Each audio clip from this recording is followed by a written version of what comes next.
on demande de démontrer que l'O1 est égal à moins Z.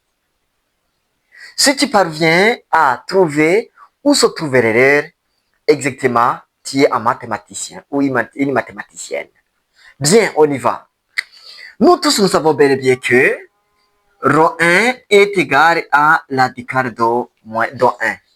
Je pense que jusqu'ici, tout le monde, nous sommes d'accord. Et puis, on peut tout simplement dire que, au niveau d'ici, on peut dire que le 1 est égal à moins Z, et puis fois moins Z. Moins Z fois moins Z égale à 1.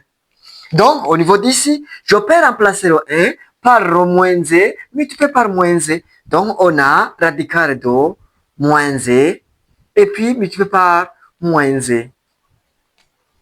Et puis, à partir de ça, je peux tout simplement dire que ça serait égal à combien? Ça sera égal à, donc en utilisant une propriété qui dit que radical de A fois B est égal à radical de A fois radical de B. Il n'y a pas de problème. Donc, au niveau d'ici, je peux tout simplement dire que ça serait égal à radical de moins Z et puis multiplié par radical de moins Z. Il n'y a pas de problème. Et puis, au niveau d'ici, je vais tout simplement changer. Le moins Z est égal à combien? Le moins Z est égal à I au carré, dans les nombres complexes. Donc, cela me permet de remplacer le moins Z qui se trouve au niveau d'ici par I au carré. Donc, on a I au carré et puis multiplié par I au carré. Et puis, ça serait égal à combien?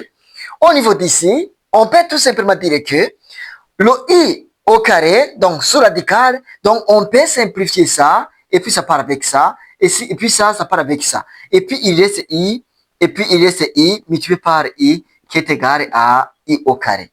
Et puis, le I au carré est égal à moins Z. Donc pour dire que on a vu que ça serait égal à moins Z. D'où 1 est égal à moins Z. Dis-moi en commentaire, où se trouve l'erreur? Au niveau d'ici, il y a une erreur. Qui peut me dire où se trouve l'erreur? Rendez-vous dans les commentaires. Et si tu trouves ça, tu es un vrai mathématicien ou une vraie mathématicienne. Merci.